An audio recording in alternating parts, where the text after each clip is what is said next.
বাবু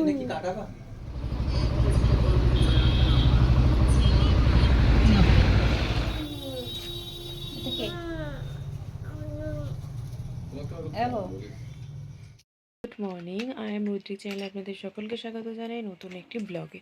তো আজকের ব্লগটা আমি এখান থেকে স্টার্ট করছি। এখন বাজে সকাল 10টা 15।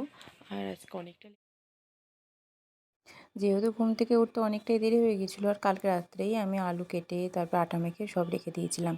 সেটাই সকালবেলা তাড়াতাড়ি উঠে একটু রুটি আর একটু আলু ভাজা বানিয়ে নিয়েছিলাম। তারপর এদিকে রুদ্রিকে খাওয়াচ্ছিলাম। আর জানেন তো, সকালবেলা ঘুম থেকে উঠলে রুদ্রিক না ঘরে বসে খেতেই চায় না। তো সকালবেলাটা ওই বাড়ির সামনের গলিটাতে ওকে ঘুরিয়ে ঘুরিয়ে ওকে খাওয়াতে হয়। বেশ কয়েকদিন হলো ওই সেই জ্বর হয়েছিল না, জ্বর হওয়ার পর থেকেই ওর রুটিনটা এরকম চেঞ্জ হয়ে গেছে। মানে ওর আবদার, ও ঘরে বসে খাবে না, ও বাইরে বাইরে ঘুরে ঘুরে বেরিয়ে খাবে। আর মাঝে মধ্যে ওর যে খেলার সাথীগুলো তারা আসে, তো তাদের সাথে খেলা করতে করতেও খায়। আর আজকে সন্ধ্যাবেলা একটু বেরোবো ভাবছি, কয়েকটা জিনিসপত্র কেনাকাটার আছে, সেই জন্য আজকে রুদ্রিকের বাবা অফিস থেকে বাড়ি আসার আগে কাজকর্মগুলো সব কিছু আমাকে গুছিয়ে রেডি করে রাখতে হবে। রাত্রে খাবারটাও একেবারে বানিয়ে তারপরে বেরোবো। না হলে এই বাড়ি আসতে আসতে 9টা 9:30 বেজে যায়। যতই ভাবি তাড়াতাড়ি বাড়ি ঢুকবো, কিন্তু সেই কেনাকাটা করতে করতে কিংবা ঘুরতে ঘুরতে ঠিক 9টা বাজবে। আর এই 9টা 9:30টার সময় রুদ্রিকে খাওয়াই, ওই বাড়ি এসে রান্নাবান্নার চাপ থেকে যায় একটা। বাড়ি আসবো, আবার রান্নাবান্না করবো, তারপর রুদ্রিকে খাওয়াবো।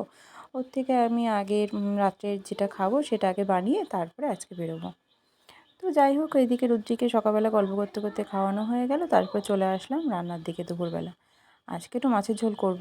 ওই একটু ভেটকি মাছ আর পার্শে মাছ দুটো একসাথেই রান্না করব।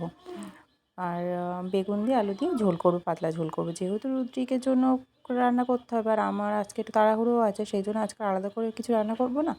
ওই একসাথে একটু কাঁচা লঙ্কা দিয়ে পাতলা করে ঝোল বানিয়ে নেব। আর রুদ্রিকের আবার ঝোল না হলেও খেতে পারে না শুকনো শুকনো। আগে যখন ছোট ছিল তখনও শুকনো ভাতটাই খেত। মানে খুব বেশি ঝোলটা আবার পছন্দ করতো না, একদম শুকনো শুকনোই খেত। কিন্তু বেশ কয়েকদিন হলো, কয়েকদিন বলতে প্রায় মাস 2-1 হয়ে গেল, ওই যে পিপির বাড়ি যখন ছিল না, তারপর থেকে ওর মাঝে মধ্যেই ওর এটা ওটা মানে ওর অভ্যাসগুলো পাল্টে যায়।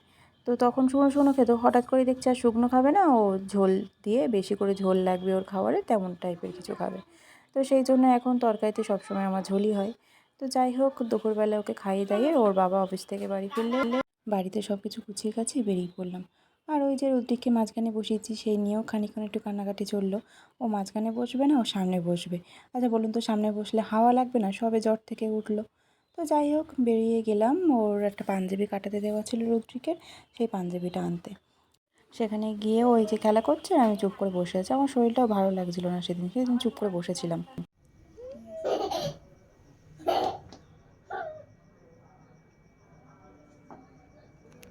দেখো তো কে আছে আমার কাছে, কে আছে ওখানে, কে আছে ওখানে? এই তারপর ওর বাবার ওখানে একটা সিট পছন্দ হয়ে গেল, সেজন্য ওর বাবার জন্যই একটা ব্লেজার প্যান্ট কাটাতে দিচ্ছিলো। তার মধ্যে ওখানে গিয়ে হয়েছে কি, রুদ্রিকের পেয়ে গেছে পটি। তো যাই হোক, আমার ব্যাগের মধ্যে সমস্ত সব কিছু ছিল, ডাইপার, টিস্যু সব কিছু ছিল। ওখানে একটা ছোটো ঘর ছিল, সেখানে আমি ওকে ফ্রেশ করিয়ে দিলাম। তারপর ওখান থেকে আমরা চলে গেলাম একটু বাজার কলকাতায় রুদ্রিকের জন্য দুটো জামা প্যান্ট কিনবো সেই জন্য। আর তার মধ্যে বাজার কলকাতায় তখন অফারও চলছিল, আমাদেরকে দুপুরবেলা আবার ফোনও করেছিল যেরকম অফার চলছে, আপনারা আমাদের শপটা ভিজিট করুন। আর অফার চললে কার না ভালো লাগে বলুন তো? আমার তো বেশ ভালোই লাগে। কি ওটা? কি তুমি বলো, ওটা কি? হ্যাঁ,